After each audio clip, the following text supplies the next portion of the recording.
So, next video I wanted to check out. It's I don't know why, but like I'm really into like I've been getting into like crime things lately. Technical difficulties. It looks like we fixed it though. Looks like we're good. But I've been getting into crime things lately, like crime lore. Not I guess not lore, but like crime stories. But I saw this one and I was like, yo, that's interesting. I gotta share that with the people. You know what I'm saying? Uh so this one, let me show you. This one is called Pastor Kills Trans Woman After She Infected Him with HIV. You know what I'm saying? I told you that caught my attention. I had to see that shit. First off, this one, like, bro, you was messing with a trans woman. I mean, do your thing. I ain't gonna judge you, but I am gonna judge you. But also, they gave you aren't they? Isn't it illegal for them not to disclose that before having sex? If they know they have it, they're supposed to tell you, right? You know what I'm saying? Pastor definitely had to get his freak off. Mans was he had that Diddy itch. Man, he needed a freak session, bro. He needed a freak off. But yeah, I wanted to check this shit out. So let's go. Let's give it a shot. Let's give it a look. And did he know she was trans? Did she know she was a trans woman? Because that's another thing. That's one of my irrational. That's now becoming rational. It's one of my rational fears that I'll be with a woman and she won't tell me she's trans. Like she had top and bottom surgery, and then next thing I know, like if we get married and shit, like if I date long term, the next thing I know, because the medical science is doing such freaking leaps, bro. Like a lot of these trans women don't even look trans. Like they don't even look like they were male to begin with. That shit's crazy, bro. And I don't want to end up marrying a trans woman that just didn't tell me she was trans, and then I'm trying to have kids with her and she can't have kids. You know what I'm saying? I don't want to waste years of my time. I know and the fear may sound irrational, but bro, come on, man. Like, you can't blame me, bro. That's also why, like, I wanna like get my shit monetized and like move out to the Philippines or like Japan one day. That way I'll have less to worry about. You feel me? At 6:04 a.m. on January 14th, 2023, officers from the New Orleans Police Department responded to a 911 call reporting a person lying unresponsive near the intersection of Claiborne Avenue and North Moreau Street, an area on the edge of the city's 7th Ward. The first patrol unit arrived within 6 minutes and located the body of an adult individual on the roadside. Damn. The victim was partially clothed, face down, and showed no signs of life. EMS declared the victim deceased at the scene at 6:21 a.m. The victim was identified as 36-year-old Mariah Delane Carter, a black transgender woman known in the New Orleans LGBTQ+ community as a ballroom performer and advocate. Her identification was confirmed through a combination of fingerprint records and a temporary Louisiana driver's license found in her purse nearby. According to the coroner's preliminary assessment... Oh, yeah. Nah. He had to have known she was trans, bro. Yeah, he still did his thing, bro. His biological body will ever be pregnant. But yeah, he had to have known, bro. He had to have known she was trans. Like this is one of the ones that you can actually tell. You know what I'm saying? So he would, yeah, man, just had to get his freak off. You feel me? And so I'm not. First off, rest in peace to this person. You know, I'm sorry this happened to you. I'm sorry you went through this experience. I'm still curious if you knew you had HIV and you didn't disclose that to him. Maybe you didn't know, and it was like an accident. You didn't do that on purpose. But that being said, my condolences. Wait, that's wrong. I'm sorry. I'm sorry I'm sorry you went through this experience. I hope in your next life, shit is sweet. You feel me? She had suffered a single gunshot wound to the left side of the head. Hold up. There were The pastor was packing? The pastor had a gun? Yo, what? The pastor was packing heat, bro. he said like, I know God got me, but you know what? This blicky got me too. What the fuck? no signs of a struggle or any attempt to render aid. The absence of defensive wounds, combined with the wound's trajectory, suggested she had been shot while seated or otherwise restrained in movement. Carter's body was found on the shoulder of a less trafficked segment of Claiborne Avenue, not far from a cluster of small businesses and a gas station. Officers began canvassing the surrounding area for witnesses or security recordings that might aid in identifying a suspect or timeline. Video from a nearby tire shop, timestamped at 5:42 a.m., showed a silver four-door sedan stopping for less than a minute. He dropped the body off at 5:40 a.m. This man was really on demon time because he had to, you know what I'm saying? Well, hold on. If all of this happened, none of this happened in the same day because he had to have sex with her first and then go get tested later on, like, a day or two after or whatever. Whenever he started feeling a little something. I don't know how HIV works. Is that how it works? Do you feel something? I don't know. But he had to fuck, like he had to, you know what I'm saying, smash first, wait a while, feel something was off, then go and get tested, and then decide to pull this off. So never mind. I thought all this happened in one day at first. So I thought he was on demon time. But still, 5:40? Seriously, bro? Did you see them again and fuck them again? And then he just like, all right, one more nut before I bust your head in. Oh, sorry, I shouldn't laugh. Damn. I might be going to hell. I'm not going to hell. Hell's a thought realm. I'll be fine. If I want to go to heaven, I'll go to heaven. A figure exited the passenger side, returned to the driver's seat, and drove off. The vehicle's make and license plate were partially visible, providing enough data for detectives to trace it through DMV records. Before we dive deeper, let us know in the comments where you're watching from. We'd love to hear from you. And don't forget to hit that subscribe button so you never miss any of our upcoming videos. Bet. The vehicle was registered to Deshaun Everett Langston, 46, a resident of Gretna, Louisiana, across the Mississippi River from New Orleans. Bro, look how happy he seems. He's a pastor too. Look how nice he seems. Bro is not only packing heat, but bro is not afraid to go. Like, he must have gotten pushed to the edge, and like pushed off the edge mentally, because this guy, he looks like he's such a nice guy that for him to maybe he always had these kind of thoughts. Maybe he only looks nice, but he's actually a bad guy. But like, if he was a nice guy, then this guy like got pushed off the edge with that shit, and he just lost it. Like he just went. Nah, bro. He just straight lost it. He just went into a different mode. But bruh, a pastor?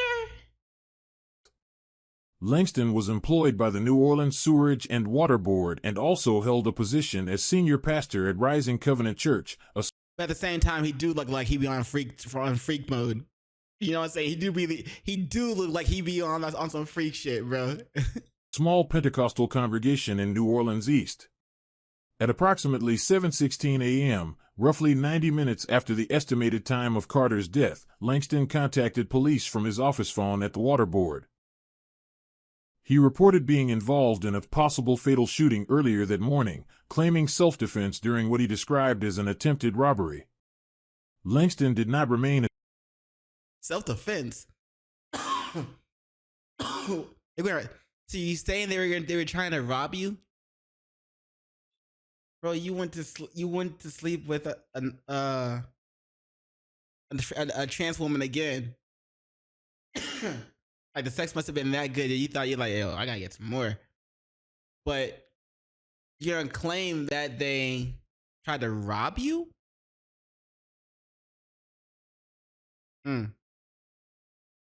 All right. At the scene, did not call 911 immediately after the incident, Why not? and did not check on the condition of the individual he admitted to shooting. Why not? Instead, he left the location, drove home, changed clothes, and went to work. Yeah, no. These actions, bro. You're either psychotic or you are an actual murder. You committed that murder. Like, come on, bro. You offed them, and then you went to work. You got dressed and went to work before calling the cop. Personally, I would have tried to get out of going to work. So I would have called the cops first and just been like, called into work. I'm like, yeah, I can't come into work. I got, you know what I'm saying? I got, like, there's an issue I gotta deal with, so I gotta call the cops. So, you know what I'm saying? I would have been like that. were noted by investigators as highly irregular and suggestive of intent to avoid immediate scrutiny. Officers took Langston into custody later that morning for questioning. He was not initially charged. His statement to police was that he had arranged to meet someone he did not know well, that the individual had attempted to rob him, and that he had fired his legally registered handgun in fear for his life. However, detectives quickly identified discrepancies. No witnesses corroborated the claim of a robbery. Mariah Carter's personal items, including her handbag and cash, were recovered at the scene. There was no indication of a physical altercation. Further investigation revealed that Langston and Carter had been in contact prior to the incident.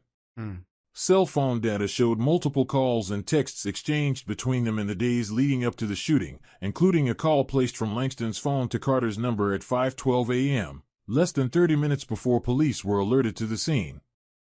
Given Carter's identity and Langston's public position as a married church leader, the motive began to come into focus. Bro was married. So not only was he on his freak shit,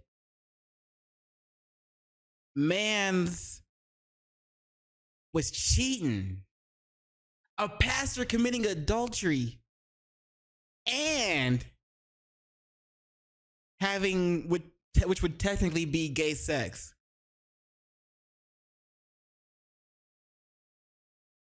Hear my cat meowing. The pastor is like committing just double sins, bro. The pastor don't even believe in God. Detectives from the NOPD Homicide Unit, assisted by the Louisiana LGBTQ+ Justice Network, began treating the shooting as a possible hate crime. Carter's status as a transgender woman, combined with Langston's reported efforts to conceal their relationship, suggested a motive rooted in personal shame and fear of exposure. Langston's silver 2018 Toyota Camry was seized under warrant and processed for evidence. Crime scene analysts recovered traces of blood on the interior passenger side floor mat and detected gunshot residue on the driver's side door panel and steering wheel. Again, like, man's looks like he wouldn't do that shit, but I guess sometimes it'd be the ones that look a little too kind. That be the ones that are actually up to the most trouble, or capable of the most trouble. I don't know. These findings were consistent with a firearm being discharged from the driver's side while the victim was seated in the front passenger seat. So you were driving The with Orleans her. Parish Coroner's Office. You were driving with her, popped her, and then pushed her out the car immediately. I'm guessing. So he probably did smash at 5:40 in the morning. He probably did smash again. One last nut. Conducted a full autopsy. The official cause of death was ruled as a gunshot wound to the head, with the bullet entering from the left temporal region and exiting through the right occipital area. Toxicology results showed no impairing substances in Carter's system. The angle and distance of the shot, in conjunction with forensic evidence from the vehicle, indicated that she had been shot at close range from within the vehicle. Mariah Delane Carter was born Terrence Lamar Carter on November 2, 1987, in Baton Rouge, Louisiana. Raised by her mother and grandmother in a working-class neighborhood, she was described by family as bright, creative, and sensitive. From a young age, she expressed a desire to dress differently and often clashed with traditional gender expectations. Throughout childhood and adolescence, Terrence faced verbal abuse and bullying from peers and rejection from extended family members. That's gotta suck. for being different like that. I'm sorry they had to go through that. I mean, nobody should have to go through some shit like that. Mariah relocated to Atlanta, Georgia, where she enrolled in the International Academy of Fashion and Arts. She studied fashion design and became increasingly involved in the city's LGBTQ+ community. Living openly as a trans woman for the first time, she found a sense of belonging in Atlanta's ballroom scene, participating in house events and drag balls. I would just skip the part where she starts doing, she starts transitioning. It was during this period that she joined the House of Lafayette, a prominent collective that mentored and supported young LGBTQ individuals, particularly trans women of color. In 2015, Mariah moved to New Orleans. Those who knew her described her as charismatic, confident, and maternal. She quickly became a recognized presence within the local ballroom circuit and began mentoring younger trans women, many of whom were navigating the same structural challenges she had faced: homelessness, job discrimination, and limited access to health care. Despite having training in design and makeup artistry, Mariah struggled to find consistent employment in the formal economy. Like many trans women of color facing systemic barriers, she engaged in sex work to survive. According to friends and members of advocacy groups, she operated primarily in the Washington Was it really your only choice?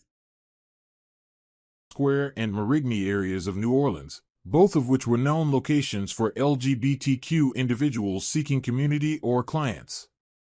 Several witnesses confirmed that this was where she first encountered Deshaun Everett Langston. Langston, then a 40-something pastor at Rising Covenant Church and a city employee, led a double life. To his congregation, he preached family values and personal discipline. To the trans women who frequented the streets near Frenchman and Royal, that's exactly why they got made. That's exactly why they got bullied when they were young. Well, first there was a black and he was exuding feminine qualities. So when he was growing up, it was probably her. It was probably not unaccepted. Probably still unaccepted. But then they decided trans. Yeah, they taking on more like pain or hate from the community. Like, damn. Oh, I mean, at least I'm guessing they transitioned after they left that house. So he was known for circling blocks, picking up sex workers, and engaging in private encounters.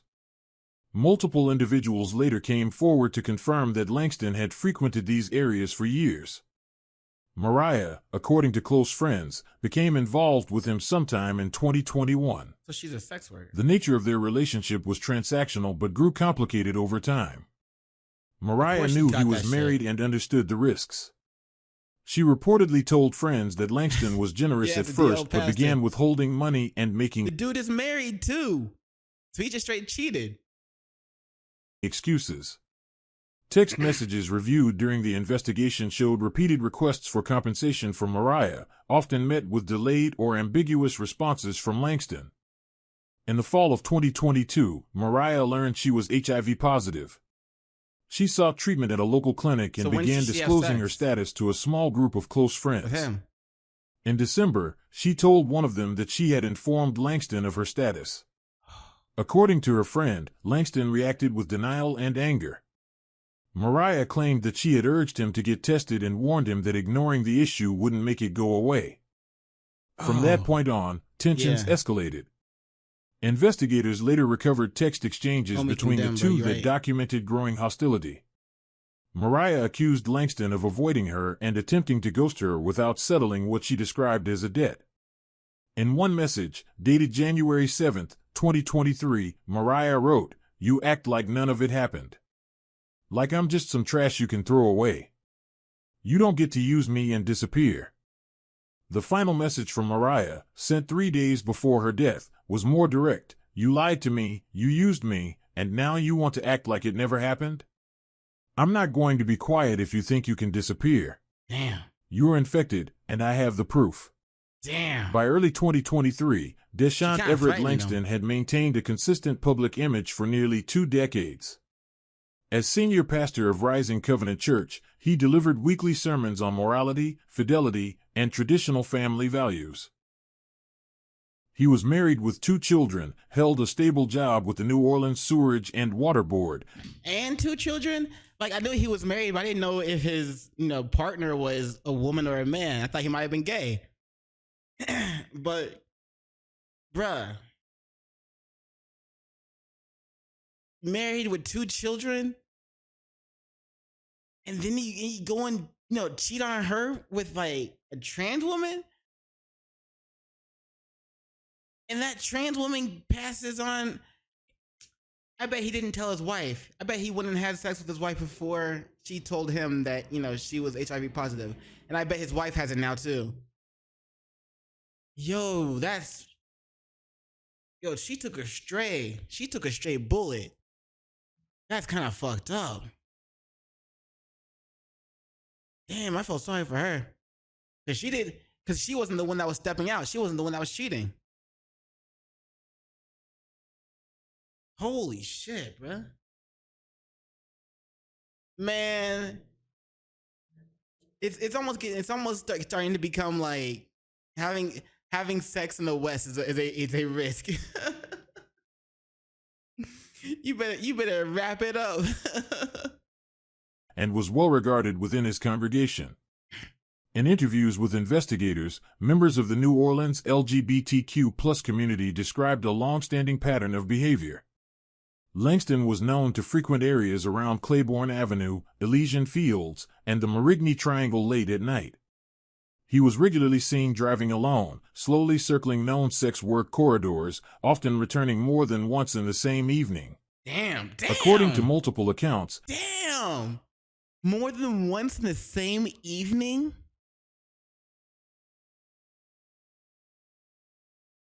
Bro was getting his freak off every day. Sometimes twice a day. Yo, man said, my wife doesn't have sex with me anymore. I gotta get it from somewhere.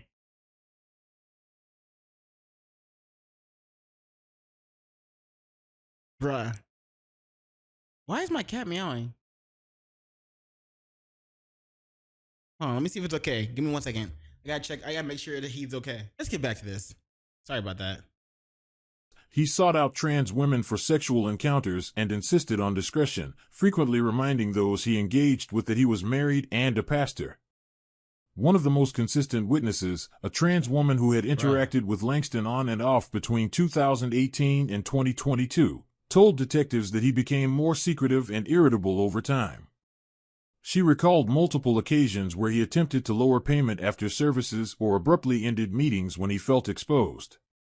Yo, this guy was hitting that shit daily. This wasn't just a 2-time thing. This is like 7, 8, 9, 10. Like he was not daily, but nightly. Like nightly, bro. What the? He was always paranoid, she told police. Like someone was going to catch him, like he hated himself after it happened. Surveillance footage obtained from multiple gas stations and traffic intersections placed Langston's silver Toyota Camry in the Marigny Triangle shortly before 5:30 a.m. Cell tower data and automatic license plate readers tracked the vehicle's route from Gretna across the Crescent City connection into New Orleans and along Elysian Fields Avenue. This data aligned with a 5:12 a.m. phone call between Langston and Mariah Carter, confirmed through carrier records to have lasted under 2 minutes. Langston's initial statement to police, that he had been robbed, quickly began to unravel. Number 911 calls about a robbery were received in the area that morning. Nearby residents reported nothing unusual, and Carter's belongings remained on the scene, including her purse, which contained $84 in cash and a state-issued ID. There were Bro, how much was she charging you? $50? $80? signs of forced confrontation or defensive injury.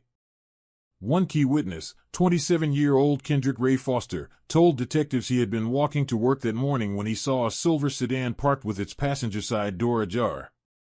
Foster reported seeing a man exit the driver's side, walk around to the passenger side, and bend over a person lying on the ground. According to Foster, the man reached toward the person's chest area, then returned to the vehicle and drove off without turning on his headlights. Investigators later confirmed through forensic review that Mariah Carter's phone had been removed from her person and was not recovered at the scene. Mans was trying to ride silent, bro. He kept his headlights off too. Using account credentials stored in her cloud backup, detectives were able to access Carter's messaging history and deleted files. The data included several text exchanges with Langston, as well as one recorded voice memo saved just 3 days before her death. In the recording, Mariah's voice is clear and direct. "He won't pay me what he owes, and now he won't even talk to me. I told him about the virus, and he looked at me like I was the devil. He's afraid. He should be." Ballistics confirmed that the bullet had entered from the left side of Carter's head, consistent with the victim seated in the front passenger seat and the shooter in the driver's position. Gunshot residue inside Langston's vehicle and Carter's blood found on the passenger side floor mat further corroborated this sequence. No other fingerprints were found in the vehicle, and no evidence supported the presence of a second assailant. For investigators, the motive became increasingly clear. Langston had engaged in a long-term pattern of secret sexual encounters with trans women, particularly Mariah Carter. What if, since he was having sex with multiple trans women, what if he got it from someone else and gave it to her, and then when she went and got tested, like she figured out she had it, but she got it from him. And he's mad at her because he thinks that she gave it to him. When she disclosed her HIV status and threatened to hold him accountable for broken promises and possible transmission, he responded not with negotiation or withdrawal, but with violence. Prosecutors would later argue that Langston saw exposure not just as a personal embarrassment, but as an existential threat to his carefully maintained double life. The killing, they concluded, was not a panicked reaction but an intentional act carried out with preparation. Within 48 hours of the shooting, homicide detectives had assembled a detailed timeline of events. Digital data, physical evidence, and witness statements confirmed that Deshaun Langston had picked up Mariah Carter near the intersection of Frenchman Street and Chartres Street shortly before 5:30 a.m. on January 14, 2023. The location was known to officers as a gathering spot for sex workers, especially trans women. Surveillance and traffic footage placed Langston's vehicle in the area minutes before Carter's phone activity abruptly stopped. The car traveled north through the Marigny Triangle and east toward Claiborne Avenue. GPS data collected from traffic control systems indicated a stop near North Moreau Street at approximately 5:39 a.m. That location matched where Mariah Carter's body was later found. According to forensic specialists from the New Orleans Crime Lab, Carter had been seated in the passenger seat and turned slightly toward the driver when she was shot. The trajectory of the bullet, downward and angled from left to right, indicated the shot was fired from close range. Investigators reviewed text messages exchanged between Carter and Langston in the days leading up to the shooting. The tone of their communication shifted sharply from mid-December 2022 onward. Mariah had repeatedly asked for payment and accused Langston of deceit and disrespect. In response, Langston's replies grew terse and increasingly hostile. One message read, "You don't know what you're playing with." Another said, "You don't get to ruin my life." Mm-hmm. A search warrant for Langston's phone and home computer revealed further evidence of intent. Investigators retrieved a series of Google search queries that had been entered in the week before the shooting. The most concerning included, Louisiana HIV disclosure laws, can HIV be used in blackmail, pastors charged with sexual misconduct, and how long to report a self-defense shooting. Each of these searches was timestamped, with how long to... Is that a kid in the background too? For this picture? Damn, what's gonna happen to them? Wait. No. Looks like this is taken in a hotel? I don't know. What the hell is that in the background? It looks like it might be a kid. So what's gonna happen to that kid? If it is a kid. Maybe it's a table. That's a table. It's a table. Report a self-defense shooting. Bruh. Each of these searches was timestamped, with some occurring just hours before the homicide. Detectives subpoenaed medical records from a private testing clinic in Metairie, a suburb just west of New Orleans. The documents confirmed that Langston had tested HIV positive on December 30, 2022. He had not disclosed this to his employer, his congregation, or his family. When asked about the test during a second police interview, Langston initially denied any knowledge of his results, then claimed the test had been inconclusive. The combination of motive and concealment began to take form. Langston, a closeted pastor with a long-standing history of secretive sexual activity, had been exposed by someone he could not silence through manipulation alone. When Mariah Carter confronted him about her diagnosis and linked him to her condition, he perceived it as a direct threat, not just to his private shame, but to his public life, his family, and his career. Phone carrier data confirmed that Carter had attempted to call Langston 3 times in the 2 days before her death. None of the calls were answered. According to her cloud backup, she had drafted but not sent a message that read, "You say you're a man of God. Then do what's right." The draft was found in a notes app on the morning of January 13th. Langston's behavior following the shooting reinforced the theory of premeditation. After leaving the scene, he drove directly home, removed his clothing, and placed it in a laundry basket. According to data from his home Wi-Fi router, his phone connected to the internet shortly after 6 a.m., and he logged into his church email account. He then proceeded to work, clocked in around 7:10 a.m., and made a non-emergency call to police at 7:16 a.m. from his office landline. He informed the dispatcher that he had been involved in an incident earlier that might have resulted in a fatality.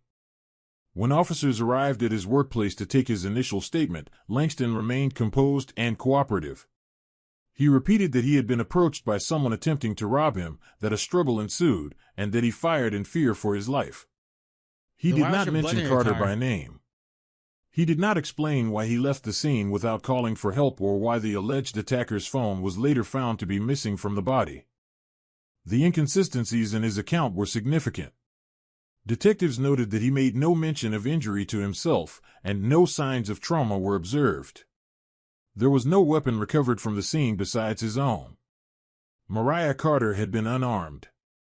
By January 18, 2023, the Orleans Parish District Attorney's Office had convened a prosecutorial team to review the evidence.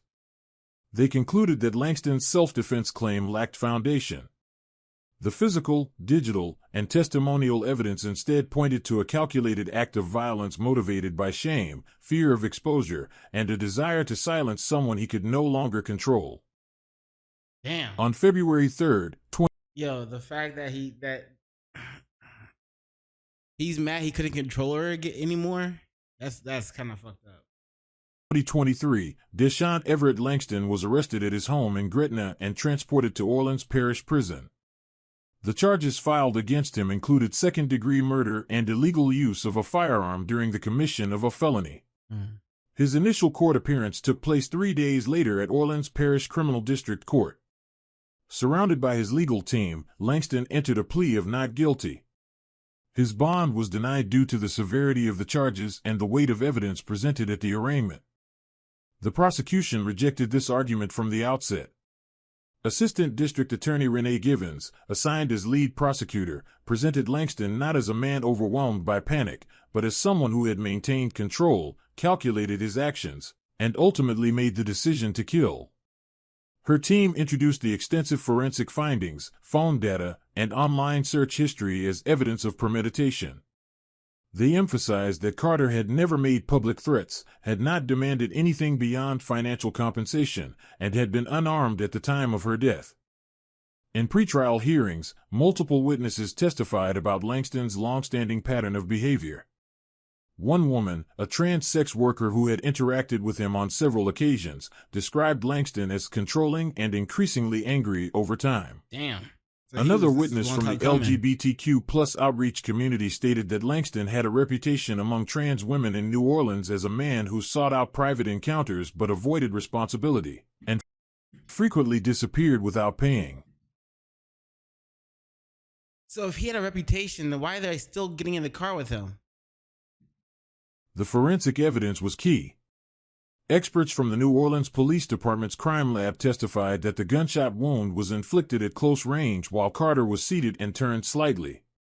Gunshot residue was concentrated on the interior of the driver's door, and her blood was identified on the passenger side floor mat. The absence of defensive wounds or evidence of a struggle further weakened the self-defense claim. Phone records and text messages provided a timeline of tension and escalation. Prosecutors showed the court a series of messages from Langston that grew increasingly hostile in tone. In one message, he wrote, "You don't get to ruin my life." In another, "I'm not going down because of you." These communications, alongside his online searches, such as how long to report a self-defense shooting and pastors charged with sex crimes, were presented as indicators of forethought. The state also introduced evidence that Langston had tested positive for HIV 2 weeks before the shooting and had made no effort to inform his spouse or congregation. This man's just spreading that shit. Guaranteed. That's messed up. That's fuck. Like, imagine all the, especially with all the trans women the other trans women that he was sleeping with. He probably passed it on to them after catching it, or he probably passed it after he caught it. He probably passed it on to all of them. Prosecutors argued that Carter's confrontation, both verbal and written, had triggered in Langston a need to erase the risk of exposure, not to protect himself physically, but to preserve the public narrative of who he was. Mariah Carter's family was present throughout the hearings. Her mother, Beverly Carter, gave a prepared statement during the sentencing phase that drew attention from local and national media. "My daughter lived in truth, even when it cost her everything. She didn't hide who she was. He killed her because she told the truth. Because she held up a mirror, and he couldn't stand what he saw." Community advocates and LGBTQ+ organizations also attended the hearings. Outside the courthouse, vigils were held in Mariah's name. Signs bearing messages like Black Trans Lives Matter and Justice for Mariah became a regular presence during court dates. As the case gained media attention, public pressure mounted. Public defenders and private commentators criticized the defense's use of HIV status and sex work to suggest that Mariah Carter posed a legitimate threat. LGBTQ+ rights groups issued joint statements condemning the underlying narrative that Langston was a victim of manipulation rather than a perpetrator of violence. Faced with overwhelming evidence and increasing scrutiny, Langston changed his plea to guilty on April 10, 2023. The court accepted a plea agreement that included a sentence of 8 to 16 years for second-degree murder, plus an additional 2 years for illegal firearm use. Damn. In exchange, the state dropped the hate crime and for a legal sentence of 8 to 16 years for second-degree murder, plus only 8 to 16 for second-degree murder? Really? What the fuck, bro? an additional 2 years for illegal firearm use. In exchange, the state dropped the hate crime enhancement, which would have added more years but could have complicated trial logistics due to the burden of proving specific intent under state law. Nah, was it a hate crime? I don't know. I don't think it would be a hate crime because he was obviously sleeping with other trans women, so and they're walking around just fine. So unless they slept with him after he got that STD, but I don't know, man. This is one messed up situation. Langston was remanded to the custody of the Louisiana Department of Public Safety and Corrections. His church, Rising Covenant, formally dissolved weeks later. His wife filed for divorce the following month. The presiding judge, Honorable Clarice DuPont, addressed the court before issuing her sentence. Her words were measured and direct. This case is not about momentary fear. It is about sustained deception. This was not panic. This was control, pride, and destruction. You cannot kill the truth to preserve a lie. She then imposed the agreed-upon sentence, 16 years in total, 14 for murder, with 2 additional years for the weapons charge. I think she got more time. Yeah, that's all right. Okay. Like, this is Langston did not speak rough. at sentencing. His attorney read a brief statement in which he expressed remorse for the events but avoided any direct admission of intent or motive. The courtroom remained silent during the reading. No visible reaction came from Langston himself. Following the judge's ruling, members of Mariah Carter's family were permitted to make victim impact statements. Her grandmother, Loretta Carter, stood and offered a prayer, asking for healing in the face of loss and injustice. "Let the truth live on," she said. "And let the ones who walk in truth never be alone." Mariah's mother, Beverly Carter, chose not to forgive. Speaking through tears, she said, "She was not a mistake. She was not a secret. She was my daughter, and she mattered." Outside the courthouse, the scene was equally charged. Community organizers had gathered with signs and candles. A banner stretched across the entrance read, "Protect Black Trans Lives." Several speakers called attention to the broader context of the case, the national epidemic of violence against transgender women, particularly Black trans women, and the systemic failures that lead so many into lives where survival is the only goal. Though Carter had never threatened public exposure or blackmail, defense strategies rooted in stigma were still permitted and, in some circles, normalized. Organizations such as the Louisiana Trans Wellness Project and the National Center for Transgender Equality issued joint statements urging reforms to eliminate the so-called trans panic and HIV panic. Defenses in court. In June 2023, just 5 months after the killing, a community mural was unveiled on a wall near Claiborne Avenue, not far from where Mariah's body was found. Painted by local artist Danny Thomas, the mural depicts Mariah standing with eyes open, a crown of magnolia blossoms around her head. The phrase "she told the truth. He couldn't bear it" is stenciled in bold lettering across the top. The unveiling was attended by members of her family, local officials, and activists. Deshaun Langston began serving his sentence at the Raymond Laborde Correctional Center in Avoyelles Parish. In July 2023, records show that his wife, Teresa Langston, filed for divorce and withdrew from all public church-related activities. Yeah, of course she did.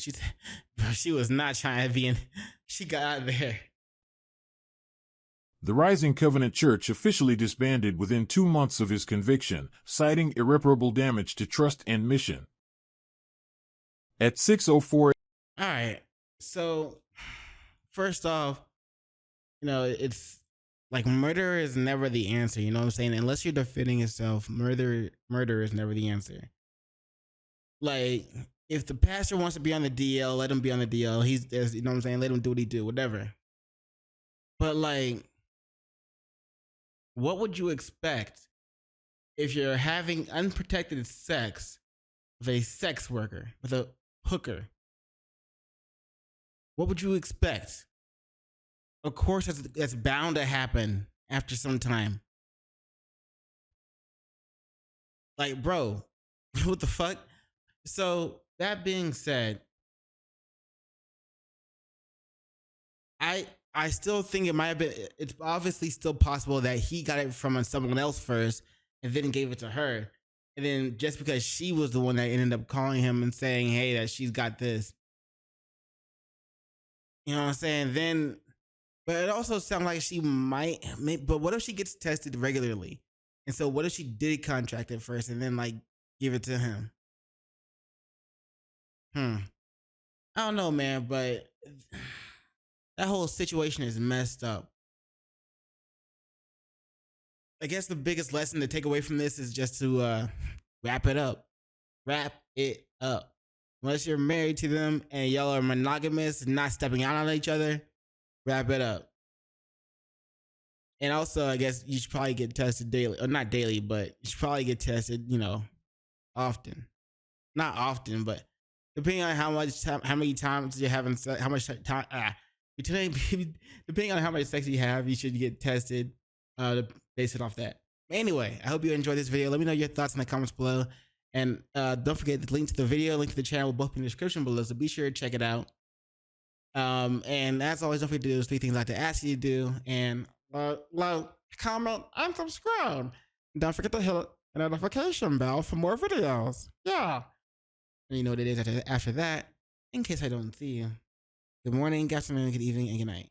Peace. Much love to you.